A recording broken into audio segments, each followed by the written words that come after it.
নমস্কার বন্ধুরা, ফিরে আসলাম নতুন একটা ভিডিও নিয়ে। শীতকাল পড়েছে, এই সময় পিঠে পায়েস খেতে ভালো লাগবে।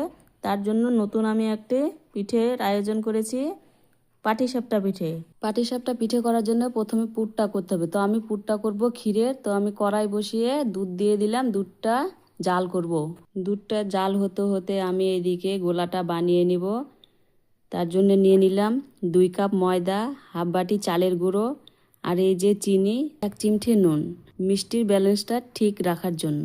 শুকনো উপকরণগুলো আমি ভালো করে মিশিয়ে অল্প অল্প জল দিয়ে একটা ব্যাটার বানিয়ে নিব। ভালো করে হাত দিয়ে ফেটিয়ে ফেটিয়ে নিতে হবে, তবে পাটিসাপটাগুলো উঠে আসবে।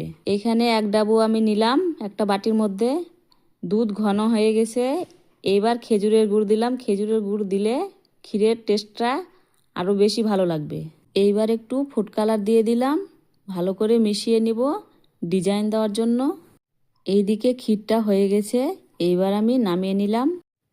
পাটিসাপটা বানানোর জন্য আমি ফ্রাই প্যান বসিয়ে দিলাম। ফ্রাই প্যানটা গরম হতে হতে আমি ক্ষীরের পুর নিয়ে হাতের মধ্যে লম্বা শেপ দিয়ে নিব। ডিজাইন দেওয়ার জন্য আমি একটা কুরকুরের প্যাকেটের একটা কোনা কেচির সাহায্যে কেটে নিলাম। এই কালার মেশানো ব্যাটারটা এই প্যাকেটের মধ্যে ঢেলে নেব। প্যানটা গরম হয়ে গেছে, সামান্য তেল ব্রাশ করে প্যাকেটের সাহায্যে ডিজাইনটা দিয়ে 1 ডাবু ব্যাটার এইখানে খুব ভালোভাবে ছড়িয়ে দিলাম।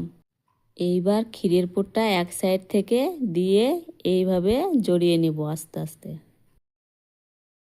এইবারে তোমরাই দেখো পাটিসাপটা কত সুন্দর উঠে আসছে, আর দেখতেও কত সুন্দর হয়েছে।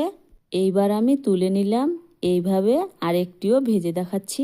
এইভাবে আমি সবগুলো পাটিসাপটা ভেজে নিয়েছি, কিছুটা সাদাও ভেজেছি। আমার এই পাটিসাপটাগুলো দেখতে কিন্তু খুবই সুন্দর হয়েছে আর লোভনীয় হয়েছে। অনেক বাচ্চারাই কিন্তু পাটিসাপটা খেতে চায় না। এইভাবে ডিজাইন দিয়ে বানালে ছোট থেকে বড় সকলে একটা খেয়ে আর একটা চেয়ে খাবে। আমার এই পাটিসাপটার রেসিপি যদি ভালো লাগে বন্ধুদের মধ্যে শেয়ার করে দিও, আর কমেন্টও অবশ্যই জানিও।